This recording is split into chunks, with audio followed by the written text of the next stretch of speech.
โอ้โหรับหมดเลย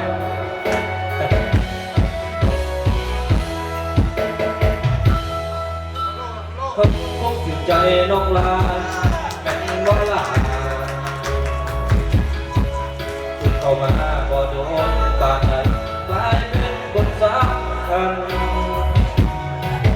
ให้มาเป็นคู่แข่งของอายที่มันบอกน้องมาตั้งนาน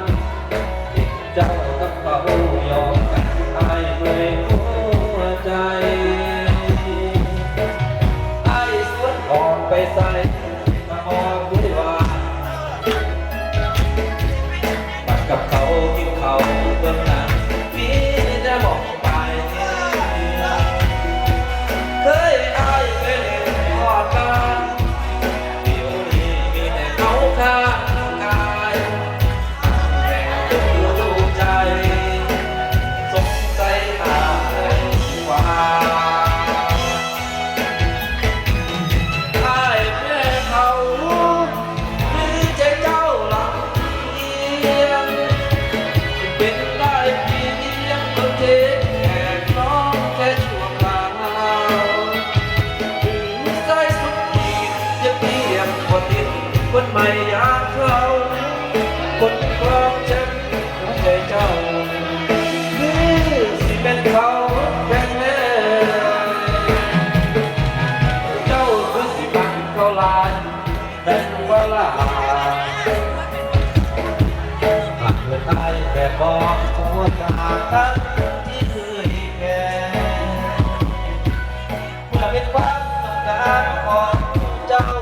อาจจะยอมรับว่าพ่ายแพ้มีทางให้อยากแพ้แม้เจ้าลำเอียง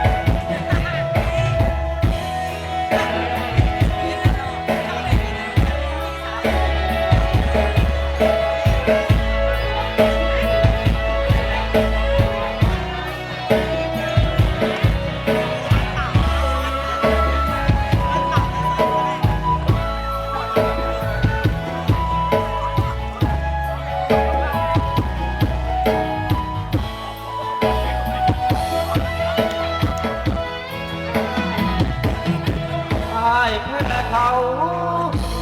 หรือใจเจ้าลำเอียงจึงเป็นได้เพียงคนเดียวแค่น้องแค่ชั่วคราว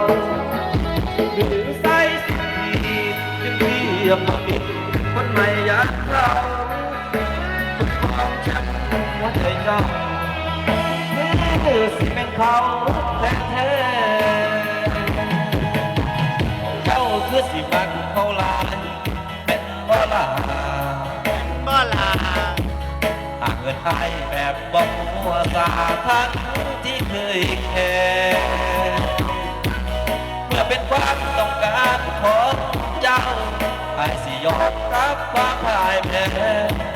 หลีกทางให้อยากแพ้แม้เจ้าลำเอียงให้อยากแพ้แม้เจ้าลำเอียงขอบคุณครับขอบคุณครับยินดีต้อนรับทุกท่านครับ